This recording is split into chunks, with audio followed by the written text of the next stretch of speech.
Topping today's news, Cat Island gets a new airport. Over 1,000 illegal migrants repatriated. The government wins the battle with U.S.-based airlines regarding overflight fees. The minister reveals concerning results from a national study on health. And Jamaicans buying up all the Carifta tickets.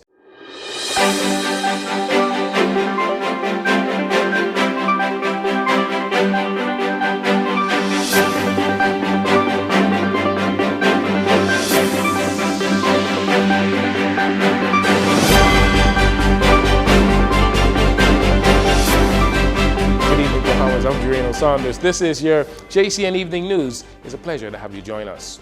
Members of the government, including Prime Minister Philip Davis, traveled to Cat Island today for the groundbreaking of a new airport in the settlement of New Bight. As the current airport is under development, Prime Minister Philip Davis says the new airport will give Cat Island the economic boost that it needs to accommodate the growing tourism market. Our Destiny Johnson was there and has more in this next report.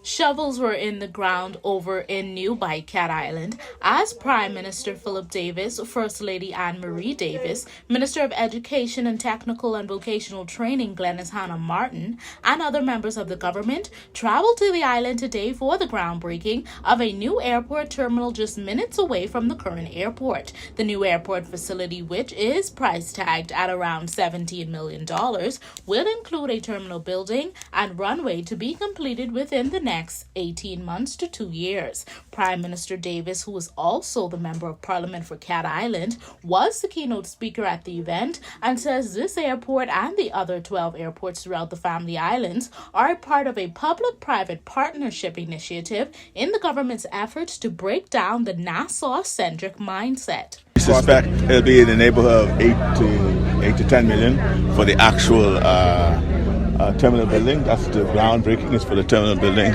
and what I call the air side is likely to be another 6 or 7 million. Because we have to redo the airstrip and put another sort of a runway, and that may be another 6 to 8 million. What's the estimated timeline for this? The new airport is a very big and very important investment in the people and future of this special island.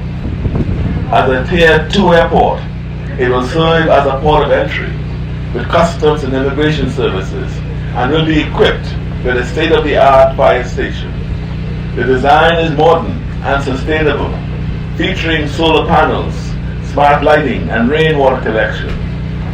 Our history and culture will be on full display as well, with regatta-inspired decorations and multiple opportunities for local entrepreneurs to exhibit their products.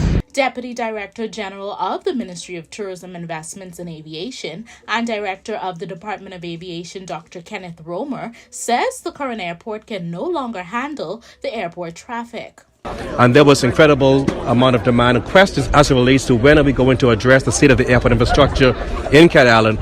Of course, the capacity of the airport is constraining the demand.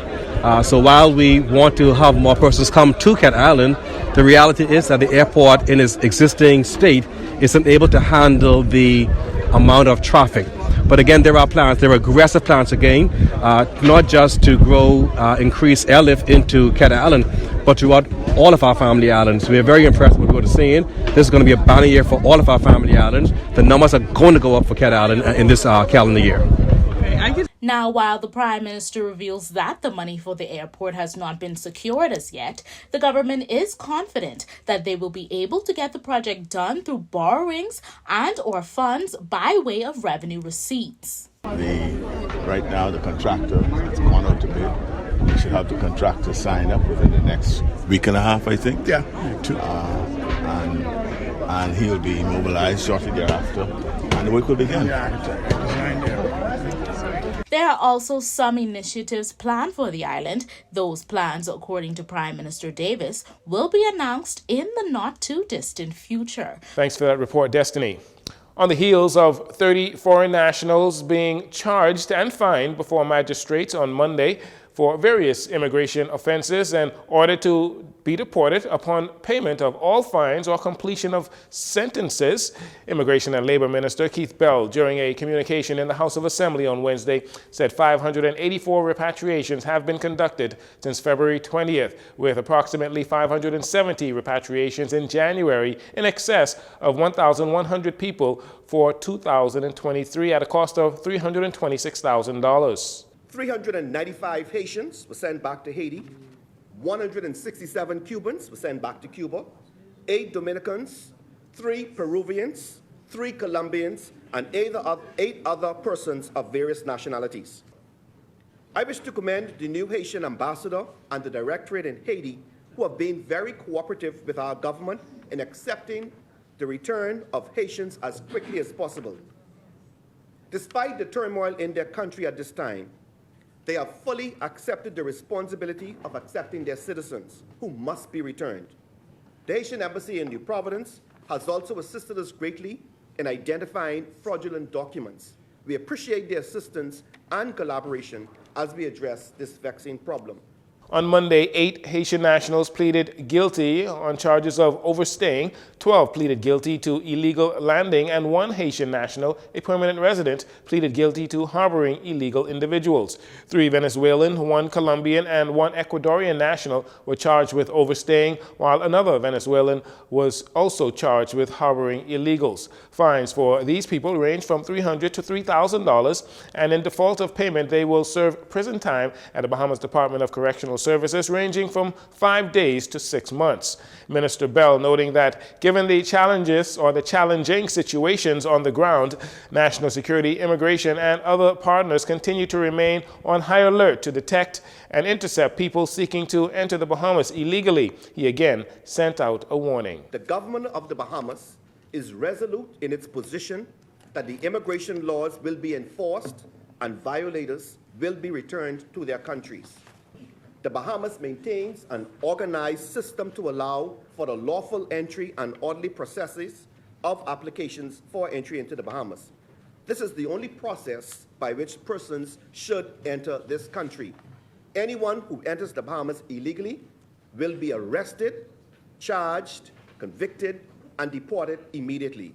To date, there are 202 people at the detention center from several countries, including South America, China, and Africa, with 24 people in a safe house for women and children. In December last year, 8 U.S.-based airlines, including American Airlines, Delta Airlines, JetBlue, Southwestern Airlines, and United Airlines, filed a joint complaint through Airlines for America, claiming that the Bahamas' overflight fees were unjust, discriminatory, anti-competitive, and unreasonable.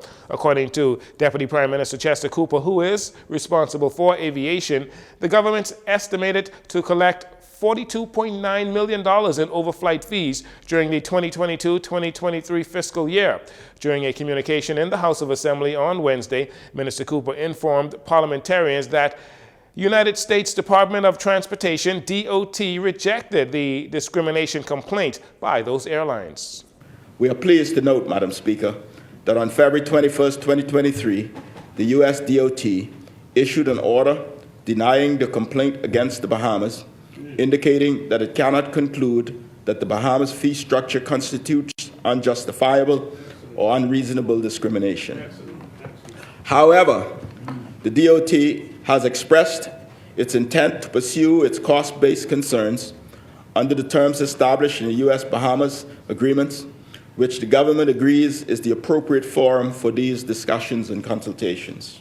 The aviation minister described the dispute as an issue of critical national importance because it represented huge consequences for the stability of funding the Bahamas air navigation services and the continued operation of Bahamian domestic carriers into the United States. Minister Cooper explained that fees invoiced since the start of the regime in May 2021 to November 2022 totaled $49.6 million, of which $44.6 million represented overflight fees and $4.4 million represented origin or destination fees. He laid out the government's argument to the U.S. Department of Transportation, which yielded positive results. I can report that on January 11, 2023, the Bahamas Comprehensive Response was filed calling for the dismissal of the joint complaint on several key grounds.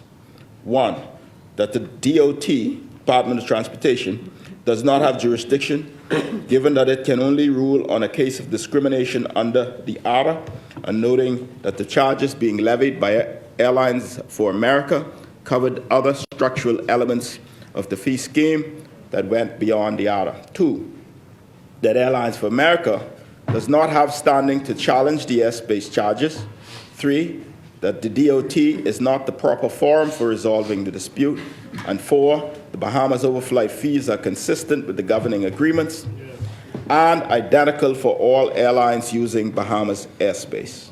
Minister Cooper says the government thus far has collected $42.6 million in fees, and based on the strong rebound in tourism, he anticipates overflight fees collected may be higher than estimated, may be higher than that $42.9 million that they estimated by the end of the fiscal year 2022-2023. From the House of Assembly Wednesday morning, the Minister of Health and Wellness shared results of the most recent study and causes and impacts on non-communicable diseases in the country. He says there is cause for concern, but explained that the government has a plan to address the problem. We hear more on the health study in this next report. As he revealed some of the findings from the National Non-Communicable Diseases Risk Factor Survey conducted between January and April 2019 and included 2,365 people ages 18 to 69 years old, the Minister of Health and Wellness, Dr. Michael Darville, expressed concerns about the overall health or lack of health among Bahamian citizens. First, he explains the 3 steps conducted during the survey. Step 1, captured demographic and behavioral data. Step 2, collected physical measurements such as blood pressure readings, height, weight, waist and hip circumference. And step 3, captured biochemical measurements such as fasting blood glucose, total blood cholesterol readings, and urinary sodium and creatinine levels. Dr. Darville described the findings of the health survey as startling. He said the survey also exposed major gaps in the public health care system, which has failed to adequately address health inequality. Here are some of the findings, Madam Speaker. 29.3% of respondents in the survey were diagnosed with hypertension, and 7% never had their blood pressure checked. The survey revealed that less than 60% of the respondents that were hypertensive were actually taking their medication as prescribed. The survey also revealed that about 40% of the participants were non-compliant with medication and had elevated blood pressure readings at the time of the survey. Also, about 9% of the persons with elevated blood pressure readings denied having a diagnosis of hypertension. Madam Speaker, when it came to diabetes, 12.8% of respondents reported that they were diabetic, and some 22.7% of the respondents reported that they have never had their blood sugar checked. Less than 45% of the respondents were actually taking medications for their diagnosed diabetes. Dr. Darville went on to explain that obesity continues to be a challenge, with only 23.8% of respondents being of normal weight. 25.4% were classified as overweight and 43.5% classified as obese, which means almost 70% of participants were either overweight or obese, with 3 in 10 people not meeting the normal daily recommendations for exercise. Now, while only 17.4% of the participants say they smoked daily and 71.1% say they have never smoked, there is concern that 12.1% of the respondents say they are exposed to secondhand smoke either at home or at the workplace. Despite these health challenges and concerns, Dr. Darville says there is still hope to improve national health. Madam Speaker, I can go on and on about the findings in this STEP survey. However, Madam Speaker, all is not lost.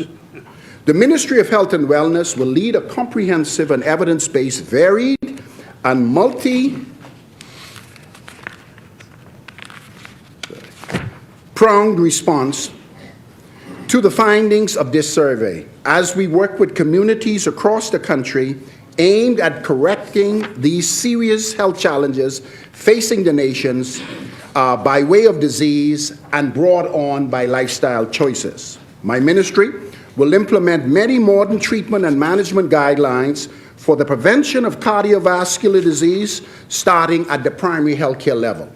We will continue to strengthen health system infrastructure across the country with specific focus on the implementation of new digital platforms and monitoring apps aimed at meeting healthcare needs of our patients wherever they are.